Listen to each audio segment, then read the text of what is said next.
Republicans are taking their first shot at slashing federal spending on nutrition programs for low-income Americans. This should not surprise any of you, and it will not be their last. This is Representative Dusty Johnson. Yeah, this smug shot right here. Dusty is dusty, okay? Indeed. Rep. Dusty Johnson is introducing a bill Tuesday to expand current restrictions on who qualifies for Supplemental Nutrition Assistance Program, better known as SNAP. Who does that? Who does that?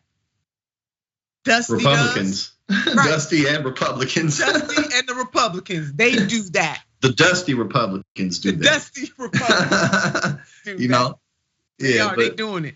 So it's the first of what is expected to be a wave of GOP efforts this year to set limits on SNAP. Johnson's bill would expand the age, if y'all can believe this. Like, people don't need to eat at all ages.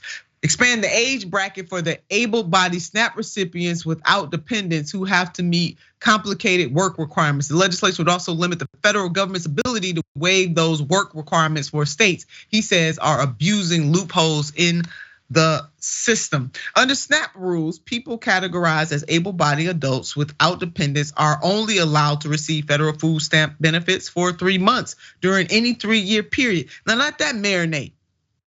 3 months for any 3-year period when they aren't employed or taking part in work training, a restriction that experts and advocates have long decried as cruel punishment. Those are the facts. And Johnson's legislation currently has 14 Republican co-sponsors. Jackson, your thoughts?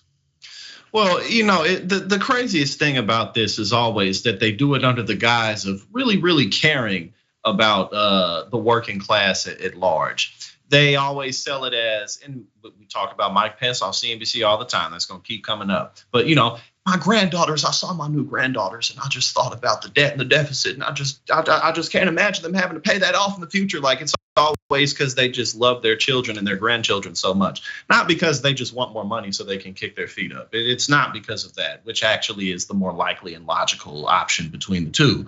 So, because if they did care about children, as you pointed out, they wouldn't, take food stamps away from them and take programs away from poor people so that they could, therefore contribute to the job market and to the economy that they claim to care so much about. But they don't. So that's always the dumbest thing to me, is when they try to sell it. Because if they're not saying, oh, we're doing it for the future, for our grandchildren, then they have to tell the truth, which is not pretty. So yeah, no, the truth is not pretty. And supporters of this bill say the proposal is key to reducing cycles of perpetual poverty. I don't see how this program fits that. This piece of, I shudder to even call it. It will inspire people to get off their couches and work. You know what I'm saying? To put the bowls down, because poverty is a good thing. It motivates people.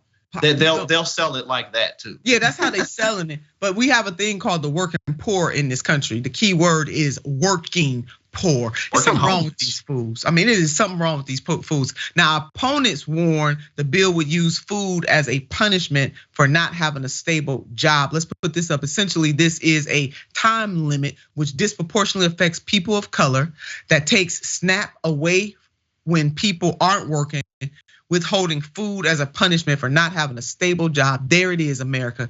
Is this what this has come down to? Is this what it has come down to, America? We deserve so much better.